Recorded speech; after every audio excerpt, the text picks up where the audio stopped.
Your business deploys AI pilots everywhere. But are they going anywhere? Or are they stuck in silos, exhausting resources, unable to scale? Maybe you don't need hundreds of AI pilots, you need a holistic strategy. IBM has 65,000 consultants with Gen AI expertise who can help you design, integrate, and optimize AI solutions. So you're not just deploying AI, you're scaling it across your business. Learn more at ibm.com/consulting. IBM. Let's create. With the $5 meal deal at McDonald's, you pick a McDouble or a McChicken, then get a small fry, a small drink, and a 4-piece McNuggets. That's a lot of McDonald's for not a lot of money. Price and participation may vary. For a limited time only. Want to make a podcast? Spotify's got a platform that lets you make one super easily, distribute it everywhere, and even earn money, all in one place for free. It's called Spotify for Podcasters, and here's how it works. Spotify for Podcasters lets you record and edit your podcasts right from your phone or your computer. So no matter what your setup is like, you can start creating today. Then you can distribute your podcast to Spotify and everywhere else podcasts are heard. Video podcasts are also available on Spotify, and when you want to take conversations with your fans to the next level, Q&As and polls are the best way to get them talking. With Spotify for Podcasters, you can earn money in a variety of ways, including ads and podcast subscriptions. Ever since I discovered Spotify for Podcasters, I feel so supported in the creation and distribution of my show. Spotify for Podcasters hosts masterclasses, office hours, and more to help creators develop and fine-tune their skills. I highly recommend you give it a try. Download the Spotify for Podcasters app or go to spotify.com/podcasters to get started.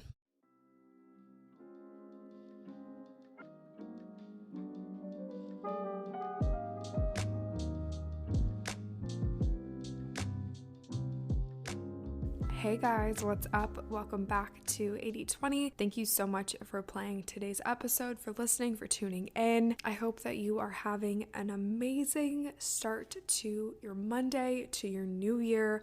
It's wild that it's already 2022, but that's how things happen.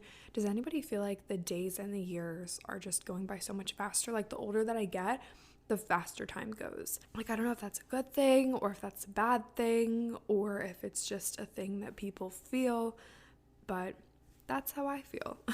Today's episode is called Thank You Next, and it's kind of a reflection on this past year. I like that song by Ariana Grande that's like, thank you next, you know? And she's saying, thank you for the past, but we're moving forward to the future. And I don't think that there's any reason to dwell on the past. I really don't like to spend too much time talking about things that are gone and things that have been. But I do think that it is important to glance in the rear view and reflect on lessons that you learned or times that you failed and learn from those things. So that's what we're going to do in today's episode. So let's just go ahead and jump right in. I'm not going to keep the intro super long today. I don't really have too much to share as far as life updates or big things happening. As you guys are listening to this, I'm on vacation, so I might not be posting on Instagram. I do need to take a little social media detox, but I just don't have anything planned for that. But I think that when you guys are listening to this, I'll probably be doing a little bit of a social media detox, kind of hibernating, getting all my ducks in a row for what's to come in this new year. 2021 was one of my favorite years, brought a lot of lessons, a lot of growth, and I feel like it was one of those years that kind of set me up for the next phase of my life. It wasn't an incredibly eventful year. Nothing huge happened. I have some amazing memories from this past year, but there were no big milestones. There really wasn't a lot of craziness. It was kind of just a year of me focusing on me, which is the greatest blessing that I think this past year could have brought. So I've jotted down a couple of lessons that I learned in 2021 in no particular order. So I'm just going to go down the list, share them with you, explain them, or maybe not explain them, just kind of leave them up to interpretation. Lesson number 1 is a workout usually fixes it. It's taken me a while to come to terms with the fact that if I'm feeling moody or I'm feeling unproductive or I'm feeling foggy in my brain, a workout usually fixes it. And I don't know if it's just laziness or the fact that I feel like I have to follow my daily schedule to a T, but oftentimes this happens in the afternoon, right? Or like if I sleep in a little bit past my usual wake up time, I feel kind of just like groggy and clouded in the morning, or sometimes the afternoon slump gets me. But the days where I wake up and move my body or get outside or do a really good workout are the days when I feel my best. And I don't know why I kind of resist movement sometimes when I know that it makes me feel so good, but you will never regret a workout. And I just have to keep telling myself, there have been days where I've like worked myself up to get motivated so much to work out. I'll be like, okay, it's noon. At 4 o'clock, I'm going to work out. At like 1 o'clock, I'll make my playlist for the workout. And then at 2 o'clock, I'll watch like a week in my life of workouts on YouTube. And then at 3 o'clock, I'll make a protein shake. Then at like 3:30, I'll put my shoes on and like I'll kind of get pumped up. And then at 4, I'll actually go work out. And it shouldn't take me 4 hours to get motivated to go do a workout. It should just be a commitment that I have to myself because it makes me feel so good.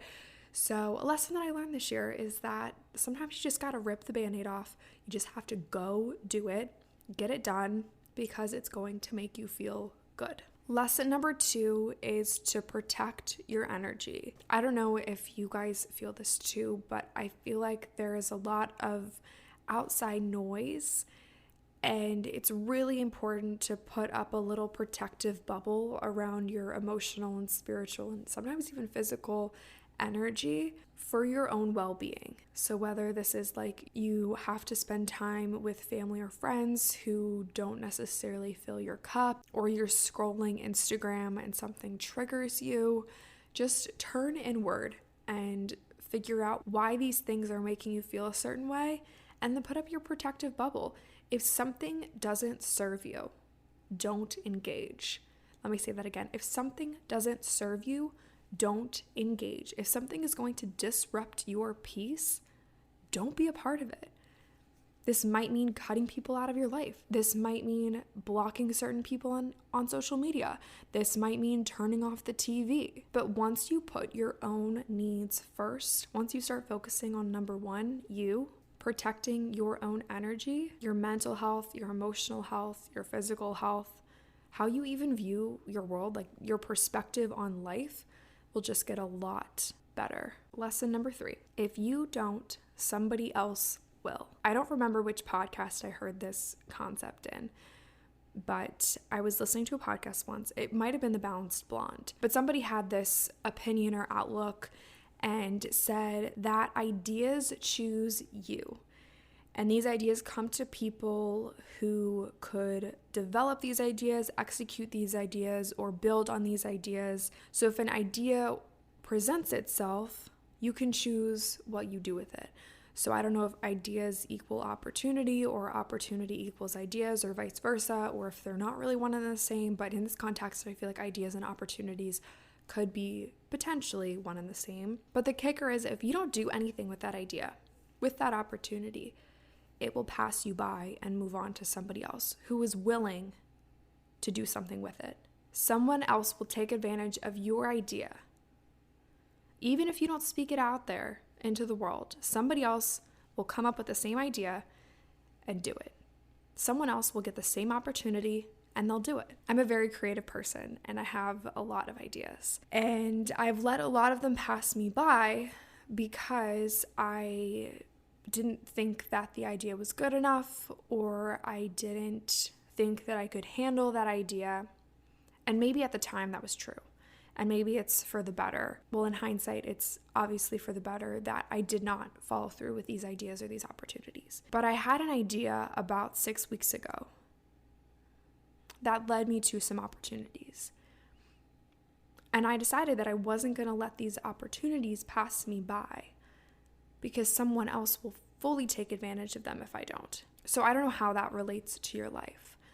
But if you have an idea, do something with it. Even if you just write it down in a journal and try to further develop it and realize that maybe you're not the best fit for that idea, or maybe you can't do anything with it right now, it might be useful to you in the future. But just know, if you don't do something with it, somebody else always will. Lesson number 4. Life is really just trial and error. my entire year has been a game of trial and error. So I recently started a business. I started my own health coaching business. And they say the first couple years of your business are just a game of trial and error. And that could not be further from the truth. This year I have tried a lot of things and I've failed a lot. But with every single time I failed, I never took it as a failure. Maybe that's another lesson, is that failures are lessons in and of themselves. But anyway, every time that something didn't really work, it was an opportunity for me to learn something and an opportunity for me to improve. And that's what really matters, right? I hope that we're always improving, we're always getting better, we're always growing. And you can't grow if you don't fail. So yeah, maybe I'll add that in as another lesson. Lesson number 5 is that failure is a good thing. The next lesson that I learned this past year is that you have to let go of control because you cannot control everything. I really started to feel this when I had my first weekend of yoga teacher training. I'm currently enrolled in a 200-hour yoga teacher training, participating in a 200-hour yoga teacher training. And January will be our 3rd month in the program. November was our first month in the program, and the entire weekend you don't have control over what you do, and kind of like not being in control because I know that the instructors are taking care of us and everything that we're doing has a purpose. So that was one specific time where I truly let go of the need to control my schedule, my to-do list for the day, because I knew that I could just be 100% present and I would be taken care of. When you let go of the need to control everything, like, yeah, it's good to have a to-do list and obviously you need to be responsible for yourself, but on a bigger scale, you can't really control what happens around you. You can't control other people's actions. You can't control other people's words towards you. All you can control is your response. This is something that I'm still working on. I'm kind of a bit of a control freak, a bit of a perfectionist, but I'm trying to let go of these traits where they don't serve me. The last lesson, and I realize that this podcast episode is going to be kind of short, but I don't feel like I need to talk your ear off about all these things. But anyway, the last lesson that I learned this year is that rest days are actually productive. There have been so many days this past year where I've just run myself into the ground, and then it would take me like a week to get back to being myself again. And then I realized that if I take time off and if I put rest into my calendar, even when it comes to my workout, if you put rest days into your calendar, that is productive. It gives you time to regroup, reboot yourself, kind of like a computer. When things get kind of funky, if you just turn it off and turn it back on again, it might work. Same thing with yourself, with your body.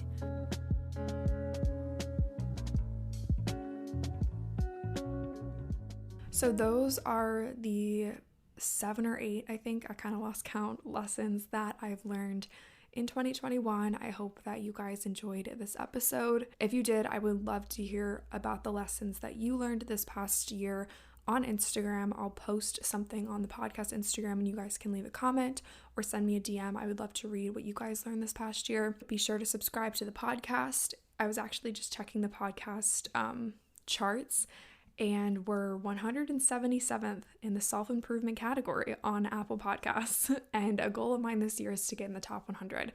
So if you like the show, be sure to share it with your friends, post about it on Instagram. I do a giveaway for people who post about it on Instagram. All you have to do is take a screenshot of you listening to the podcast, tag me, Lily Rayco, and tag the podcast Instagram, 8020pod. Both of those will be linked in the show notes. And then you get entered into a chance to win a couple of ebooks that are on my website. So if you guys want to win ebooks, just post about the podcast, and I pick a couple winners every week to receive copies of 3 of my ebooks from my website. Thank you guys so much for listening. I hope that you have an amazing rest of your day, rest of your week, and I will chat with you soon.